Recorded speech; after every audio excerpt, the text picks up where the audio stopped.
Hello and welcome to Different Perspectives. I'm Paul Ndiho in Washington. The smoke is still clearing over northern Nigeria after US strikes are carried out on Christmas Day.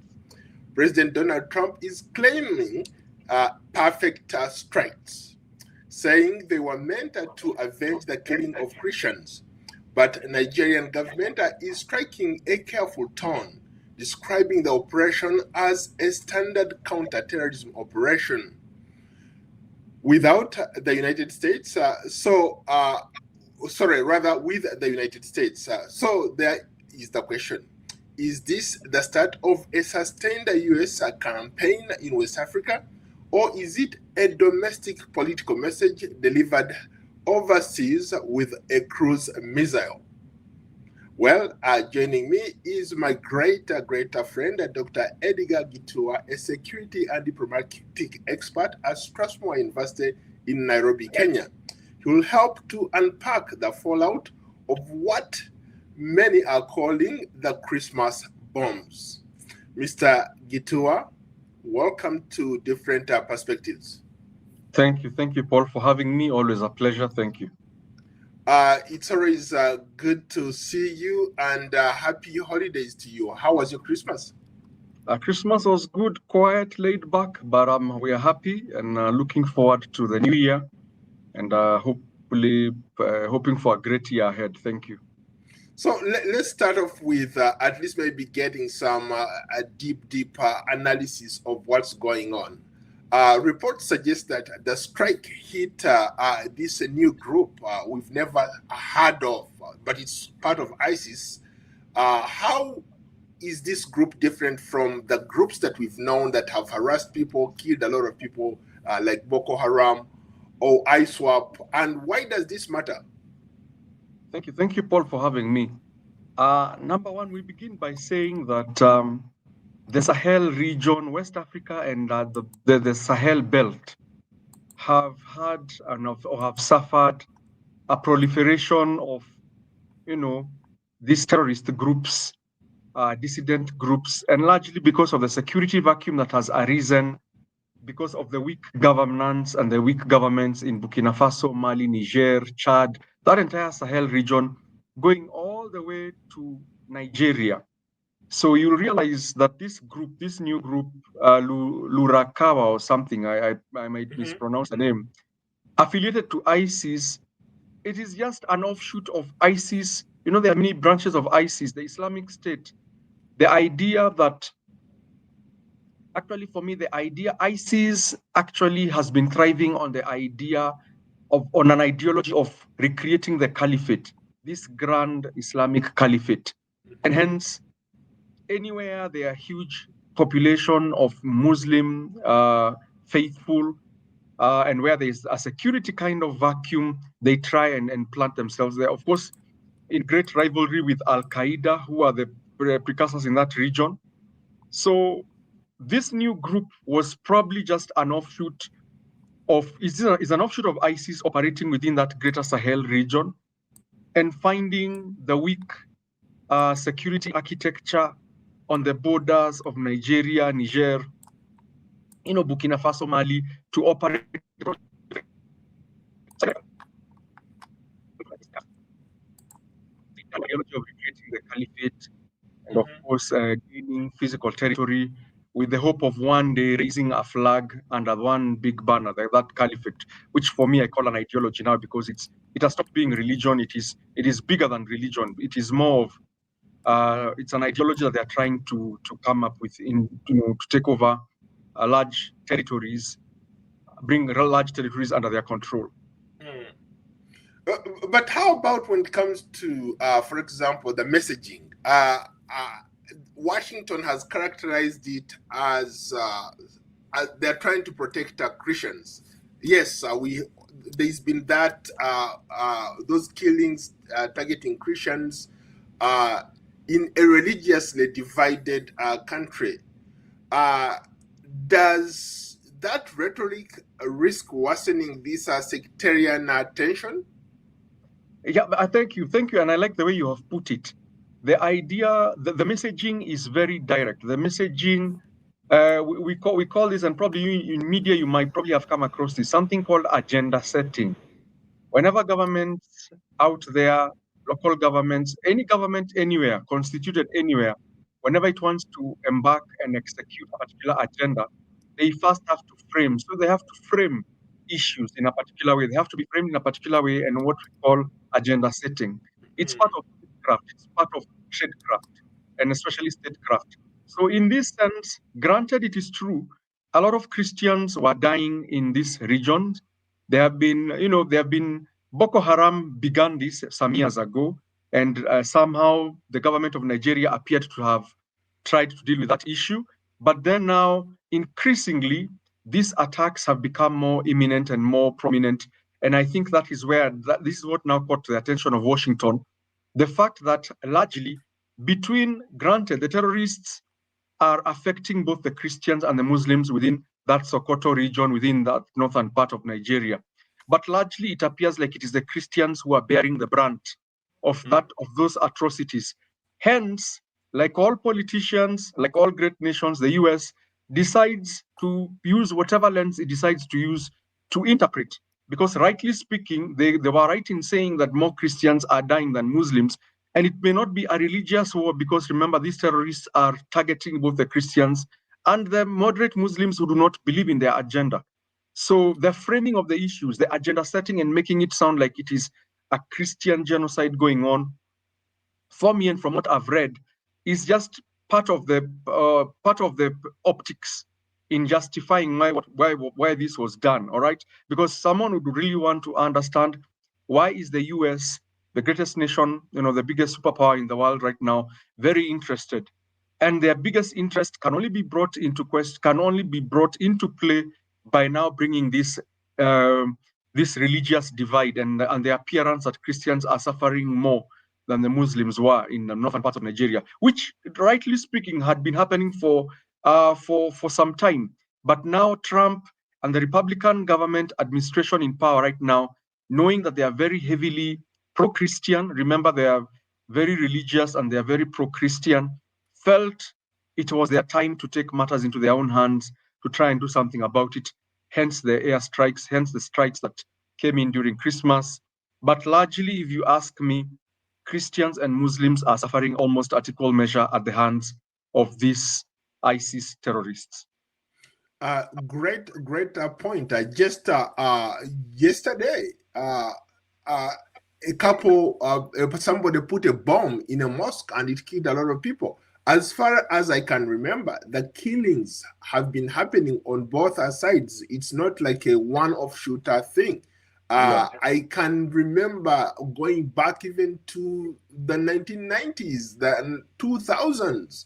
These killings have been happening. It's only now that some people are wondering why now Washington wanting to exert this kind of pressure. Nigeria says it approved the strikes. From your perspective, do you think this was some real cooperation or pressure from Washington? Because about a month ago, President Trump went on record and said that if Nigeria doesn't put its act together, they are going to come for them. I remember even talking to the spokesperson of the Nigerian president, the person who speaks for the president, about the same subject. He said that at the time, United States had not consulted with them, and he argued that they were a partner country and they were expecting, if something like that was to happen, that they would sit down and agree to the terms of engagement. Yeah, thank you. That's a good way of putting it. Yeah, definitely. Let's put back to what I was saying. Yes, killings have been happening for many years over various regimes. But I choose to look at this a little bit differently. This is the first step of the US being able to extend its global war on terror in the Sahel region and taking back lost ground. Remember the US and France, when all these countries had their uprisings and had these coups that took place in Burkina Faso, Mali, Niger, and the entire region, there has been a push against having Western boots on the ground. So this is the US's back. My analysis is this is America's way, an open door back into the area. Why? Because there is a huge security vacuum that is enabling ISIS, ISWAP, ISSP, Al Qaeda, and all these groups to regroup and to build a stronghold. So Nigeria is just the open door for me. It is a warning shot that the US has fired to Boko Haram and all these other extremist groups that after we are done with Sokoto and this Nigerian situation, with or without your permission, we are coming for you. So this is a warning shot the US is firing. It's just an extension of the global war on terror. It has fired its warning shot to all these groups. So I expect to see going forward either lying low or reducing their activities in the region because they have realized that the US has the capability and ability to reach them at whatever time, given their advanced technological intelligence gathering mechanisms, using their satellites and even the boots on the ground. They'll be able to easily wipe out a few of these groups which are not very, very strong. So I feel this is the US coming back into this coming back into the regional security architecture of the Sahel, and Nigeria was the open door. Back to your second point, was the Nigerian government involved? At first, all countries are sovereign. All governments want to claim sovereignty. The bigger question becomes for the Nigerian government, and I think this is where they were caught between a rock and a hard place, is if you claim you are a sovereign country and you're in full control of your territory, and all, whether Christians, Muslims, whoever they are secure under your rule, why are these atrocities occurring? And I think Nigeria did not have an answer for that. So some people will argue Nigeria was pushed, coerced into this. Ultimately, Nigeria could not say no because they had been given the chance to do something about it and had seemingly failed in getting the job done. So when the US steps in, and remember, under liberalism, international relations under liberalism, the right to life is sacred. The right to any human life is sacred. So the responsibility to protect. Anytime a big country like the US says we are walking in on humanitarian grounds, these preemptive strikes are meant to save human life. Nobody can argue against that because human lives were dying. So I think the Nigerian government got caught between a rock and a hard place. They didn't get their act together on time to be able to contain these killings. And so the US walked in. How about those people who said that why Nigeria? There's been these ISIS terrorists all over that region, especially in the Sahel region. You have a lot of those guys roaming around killing people from Nigeria to Burkina Faso to Mali, all those places that are currently occupied by quote unquote the coup leaders, right, have had issues with ISIS. But for Nigeria, somehow the US is saying, in terms of effectiveness, they're saying that there were multiple casualties who were killed or who died. The locals are saying there's no evidence yet. How do we verify such information to make sure that these hits were a success? Going back to your point, that it sends a very, very strong message to some of these groups in the region that are roaming around and killing a lot of people. Thank you. You've asked a very nice question. And I like your question because veracity, how do you verify that they were effective? One of the considerations, I've read a lot about the kill capture mission, the USA's hunt for Osama bin Laden. And I've read a number of books that say some of the considerations that were given on why SEAL Team 6, DevGru, was sent in as opposed to a Tomahawk missile was because the US wanted to make sure they could get the DNA and confirm they have actually gotten Osama bin Laden. They needed that definitive proof. Now, Tomahawk missiles by nature are weapons that will not allow you to go and verify who and who has been killed. But when they say there were multiple casualties, I believe very easily, if this mission, and I believe it was done with the cooperation of the Nigerian government, it means there were some certain elements of US military command structure on the ground who helped to maybe verify, identify the targets, and when those missiles came in and hit those either training camps or mini headquarters or wherever these terrorists were based, I have a feeling they would not be talking so confidently if they were not sure that they were actually at the point of impact, that some of these terrorist leaders and their followers and soldiers were killed. So it's very possible that we may never get the proof that we are looking for, and we may never be able to verify that, or the Nigerian government could even seclude and condone off that area, and and make reporters and civilians never really going to find out who died and who did not die. But granted, when the American government says it was effective and the Nigerian government concurs, it would mean that to an extent, maybe that joint operation really did, really did. They got the people who they were looking for. Maybe they had a particular list. I'm just guessing. Maybe they had, and sometimes for some of these organizations, it doesn't even mean wiping out the entire organization, which is not very easy. But wiping out key leaders, the engine, the brains, the philosophers, the power behind the organization, maybe those are the actual targets. And if we say in English, cut the head of the snake. If you cut the head of the snake, the rest of the body, which is intact, remains ineffective. Maybe this was a surgical strike to just remove the key leaders of these groups. So in coming days, I'm sure using news outlets and intelligence leakages, we are going to find out more and more about what happened. But I believe when they said that they were effective, and if these strikes were done in conjunction with the Nigerian government, then I think these were surgical strikes to try, in my view, to remove the leadership of these groups. And probably, I suspect these were successful. Yeah, I wanted to circle back at the point that you made earlier about selective intervention.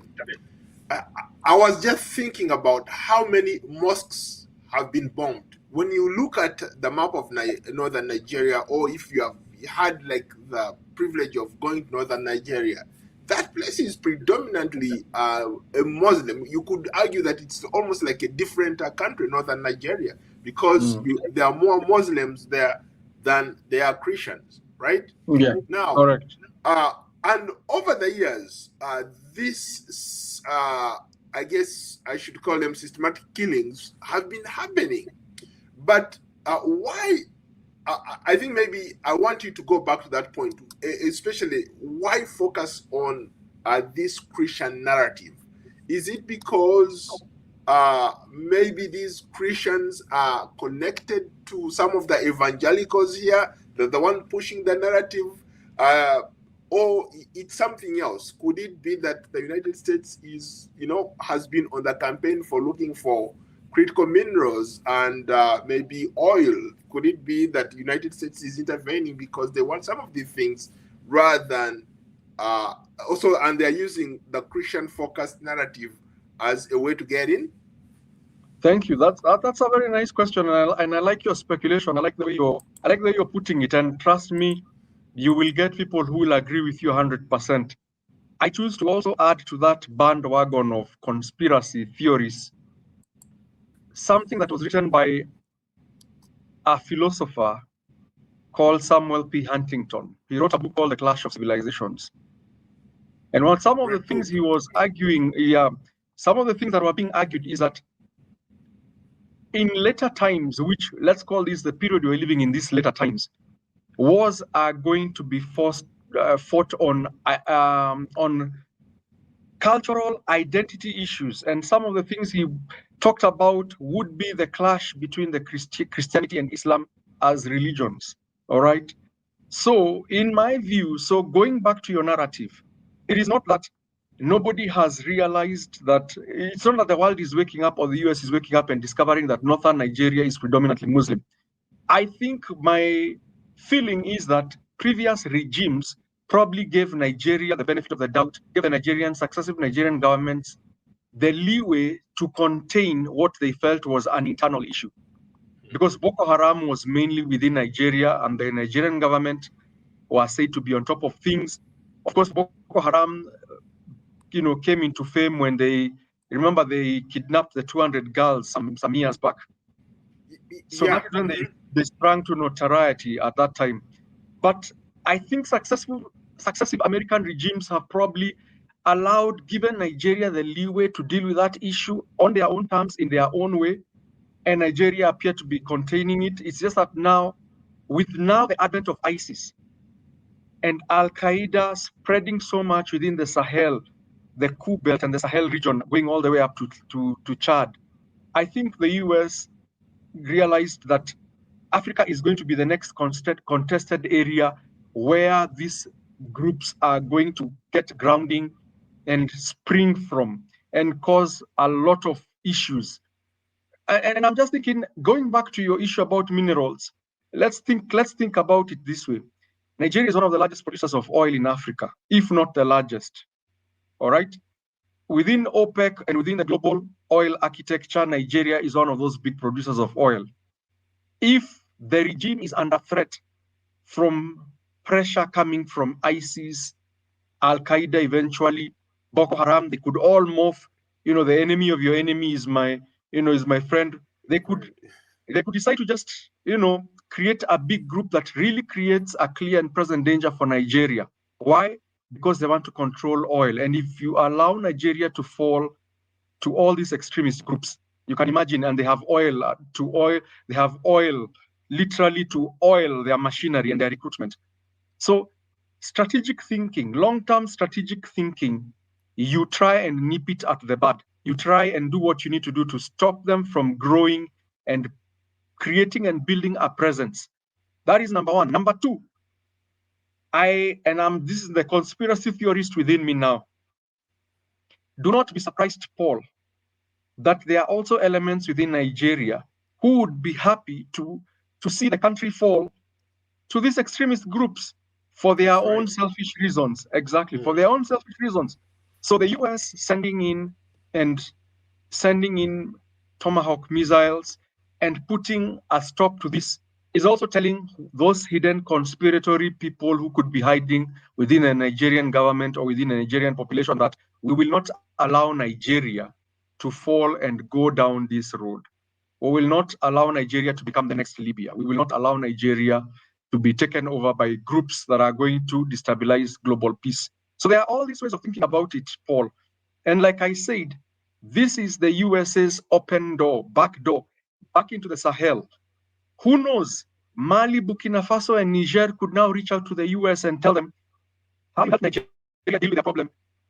We are also inviting you. This could get the Americans invited back into Niger, Mali, Burkina Faso to help them fight their own battles, because Jinim is also giving Burkina Faso and Mali and Niger a hard time. Al-Qaeda in the Maghreb, just up there in Libya. These are groups that are really destabilizing the entire region. So this, in my view, is a way of America advertising its ability and willingness to step in to help any of these governments, if they're willing to cooperate with the US, to come and deal with the security issue in this global war on terror. So from me, I'm analyzing it from various angles. It is a way of the US getting back into the region. It is a way of preventing Nigeria from falling and going down into these terrorist hands. And it's just a way of trying to, stop the spread of these groups from the region. If you are just joining us, we are streaming live across all social media platforms. And our topic today is US missiles hit Sokoto as Trump vows a protection for Christians.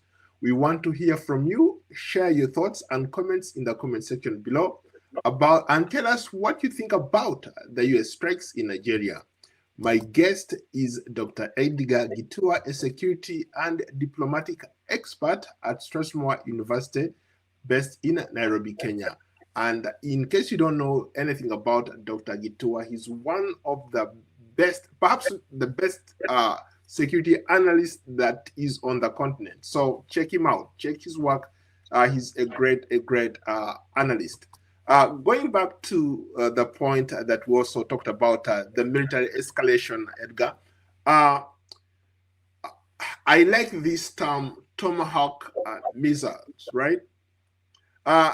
Why not use the drones? Everybody is now used to these drones, how these drones can fish you out of the hole, Why use these very powerful missiles when they have this advanced technology that can literally, like track these people wherever they are, and like targeted assassinations? They've done that before. Why use these very powerful missiles? I think, thanks for your question. And I think from a military strategic perspective, it is to send a message. You want to send a big and very loud message that here are our cruise missiles. You can imagine being launched all the way from the Atlantic, and they can come and literally get to where you are. So I think it is the fear factor, the scare factor, the wow factor, to just, come large and in charge and tell them, here we are and we can get you. Of course, the Tomahawk missile, the biggest disadvantage of it, I'm not a military man, but I research a lot about these weapons, is the fear of collateral damage. The surgical strike, like you're talking about, the beauty about the drone strike is probably less collateral damage. But I am sure if the Nigerian government was involved in this, probably they did this knowing that there would be very minimal collateral damage and they would be able to get the people they were looking for. So it was a statement to the region. It was a statement to Al Qaeda in the Maghreb, to ISSP, to ISIS in the Western State Province. It was a message to all these groups: we are coming, we are watching, and we can come. And like I said, uh, also it was also an advertisement to Burkina Faso, Mali, and Niger, who are struggling, and Chad, who have been struggling with their own issues on their own soil, that we are ready and willing to help. Remember, Paul, the Wagner Group from Russia has also promised aid, military aid and help in dealing with these groups, but with very mixed results. So everybody knows the Wagner Group has been around there. Now they renamed themselves, they call the African Corps. They've been in that region, but what do they have to show for all the time they've been on the ground? We've not heard of losses on the side of the terrorists. We've not heard what they've done. And probably they've been successful, but maybe not well documented. But when a Tomahawk missile lands, everybody takes notice. Everybody knows something has happened. So it is going large. It is large and in charge. Be loud. Send your message clearly to everybody. We are here. We can make the difference. And just that wow factor. The Americans have done it. And I've been looking at some of the comments from Nigerians. Of course, it's a mixed bag, but a good majority are happy that finally something has been done about it. So to an extent, you could say the global optics for the US, it has scored big in terms of global optics on its global war on terror, trying to show that we are large and we are in charge and we can stand up to be counted when you really need us. To your point, there's been a lot of talk about that Russian group, formerly the Wagner Group. Now, is it Africa Corps, right? Africa Corps, yes.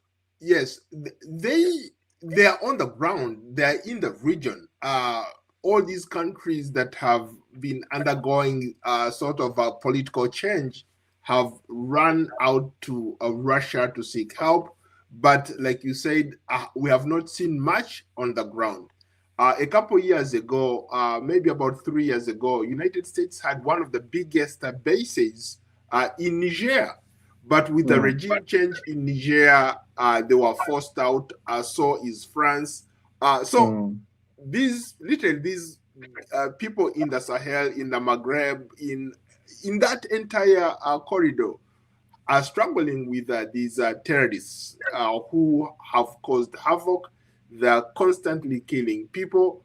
They're constantly harassing people for money because they have to sustain their movements, right? Yeah. So the question is now, looking at it from that regional strategy, does this signal a shift towards the overall horizon that the United States can strike, even in some of those countries where they've said United States is not welcome, especially in the Sahel region? Yeah, thanks. That's a very good question. Ideally, and I use the word ideally, all military strikes against these groups should be done with the cooperation of the host government. But then remember, we're in a gray area here, Paul. These governments in Niger, Mali, Burkina Faso do not have legitimacy. They came into power through the back door. Granted, their citizens have allowed them and they are ruling their countries and they're in charge of their countries, but they still lack legitimacy. Remember, they pulled out of the African Union, pulled out of ECOWAS, ECOMOG, and now, if they are unable to take care of the security of the very same people who they claimed they are overthrowing previous regimes to come and take, uh, if they are unable to provide security for the people whom they are supposed to provide security for, and these are human lives, and remember, all lives matter, who is expected to protect those people? So there is a very gray area that could be exploited. I know legal scholars out there are going to fight me on this, but trust me, I will not be surprised if I see more airstrikes in Niger, Mali, Burkina Faso, on these terrorist camps where these governments have been unable to contain them. And trust me, I can assure you almost 100%, you will not hear any complaints from these coup leaders. Traore and the other colonel and the other general are not going to complain when one or two few Scud missiles or not a Scud, I mean another Tomahawk missile or other missiles or predator drones come and help deal with the security issues. Largely because the big picture is all lives matter. Regardless of the government in power, these governments remember legitimacy. They came into power through coups, and that does not mean I am delegitimizing them at all. But the bigger question now becomes, are they being able to provide security for their people? Because the world cannot watch when human lives are getting lost because of illegitimate governments that came into power and are unable to provide security. So do not be surprised if the US turns Africa, the US Africa Command, if US AFRICOM decides, let's just clear all these people from the Sahel belt, from the Coup belt, that Sahel region up to Chad, and easily consults and tells them, and they don't even have to be in agreement. They'll simply tell them, we have noticed these terrorist camps in your soil, you have not done anything about it, we are striking them. And they go ahead and do it. You will not have any complaints from Traore and company. They will not complain. Granted, ideally, all these strikes should be done in collaboration with the host government so that there is that element of sovereignty and acceptance and, of course, joint operations. But I will not be surprised if, for example, the US realizes through its intelligence network that these governments are unable. Two words here, either unwilling or unable. It is one thing for them to be unable because they do not have the capacity and the material power to do it. But they could be also, but if they are unwilling, meaning they could do something, but they are unwilling for whatever reason, I am sure the US will step in because, regardless, even though those are predominantly Muslim countries, those are still human lives, and I think all lives matter. So I will not be surprised. Ideally, do you think that no matter what kind of pressure that they assert or exert on these groups, do you think that it's possible to root them out? Because we are talking of an ideology here. We are not talking of like a political party or people in opposition, people who show up and they campaign on this platform and try to, sell their ideas. No, we are talking about people who in a way have these radical ideas, who are radicalized by, they use religion as a pretext. Hold on, sorry about Okay, that. sorry. Yeah, so they use religion to do harm.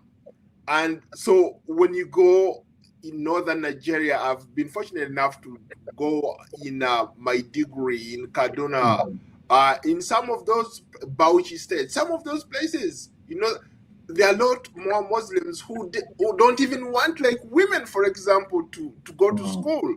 It's an Yeah. idea. Can they get rid of that idea? Yeah, thanks. And I think you've now mentioned for countries like Nigeria and to an extent Tanzania, countries that have huge Muslim populations living side by side with Christian populations, I think they run into now what I was telling you, that clash of civilizations. Because you'll find Nigeria, the southern part of Nigeria, very developed, very open-minded, very liberal. Then we go to the conservative north, the Fulanis, all those Maiduguri, the Sokoto area you mentioned, very heavily Islam, and there is nothing wrong with their religion, but it is this ideology. Now, shifting to radicalization, there are many things that make such regions susceptible to radicalization. We're talking about poverty, high unemployment, bad education, and all those things. So it is a social economic issue. Bombs alone will not solve the problem, Paul, in my perspective and from my research. Bombs alone are not the way to go. Boots on the ground will, to an extent, push back these jihadists, will push back these extremists. But you have got to replace that ideology, that hope that they come and give these vulnerable populations. You have to replace the hope they give by empowering these populations, allowing, like you rightly mentioned, allowing the women and girls in these areas to go to school, get empowered, allowing the youth to be employed, improving. So what the Nigerian government should be doing to help itself fight this battle is ensuring that development and socio-economic empowerment gets to the northern parts of Nigeria. This one now denies denies these groups from getting populations from which to recruit, because they recruit. I am sure it's not just free of charge. Probably there's a monthly stipend, there's a small salary, there's an allowance. If you join our group, your family is taken care of. So some people join these groups because they want to take care of their families. So social economic empowerment, and it's a long-term strategy. So boots on the ground, using military power to fight terrorism is just one way of doing it. The de-radicalization, fighting radicalization is more of soft power.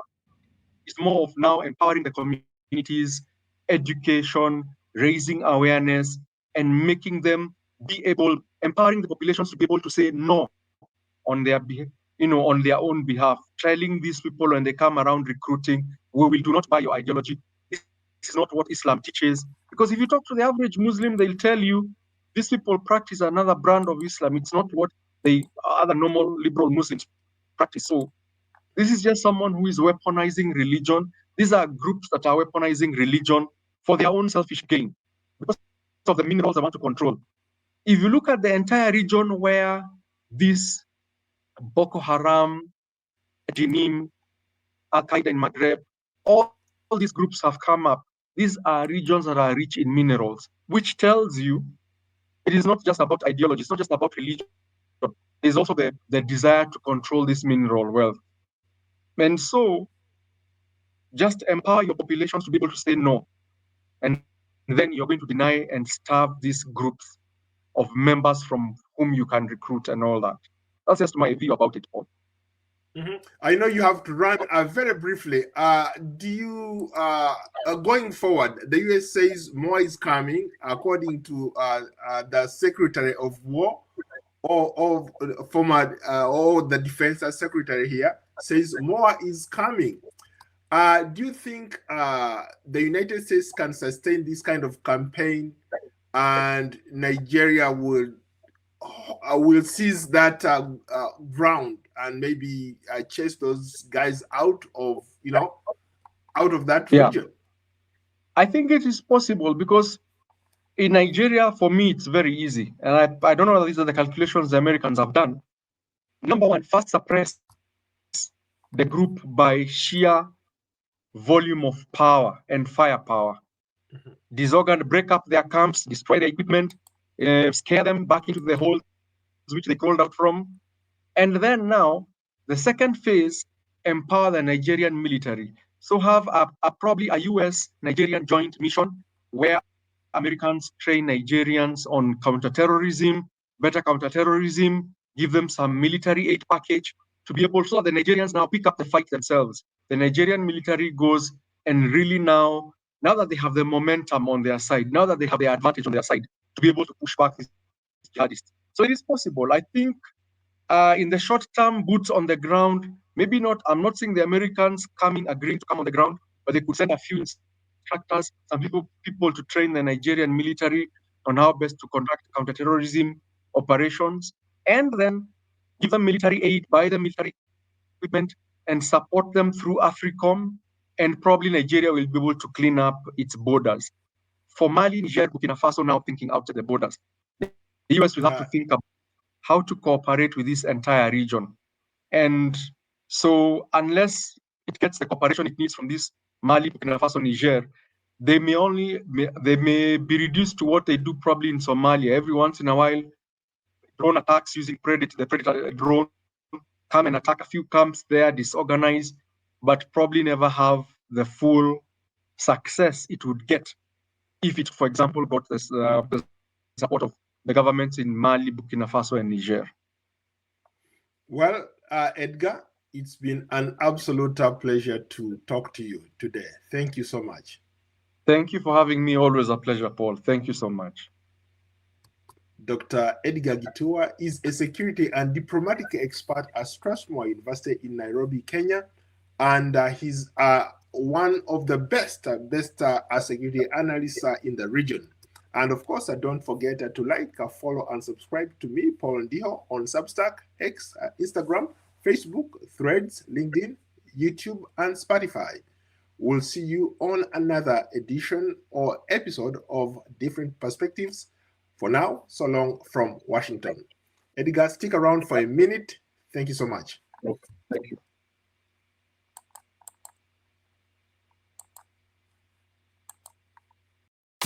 you.